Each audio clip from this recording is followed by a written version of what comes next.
Una experiencia muy guay, la verdad, me ha encantado hacer eso.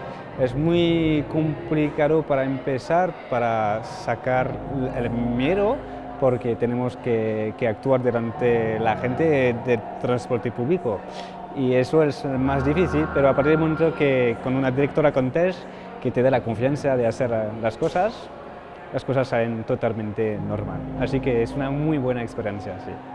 Sí, un consejo es eso, de no tener miedo de hacer cosas y eso es una oportunidad de enseñar nuestros proyectos. Así que tenemos que tener confianza y hacer las cosas, simplemente.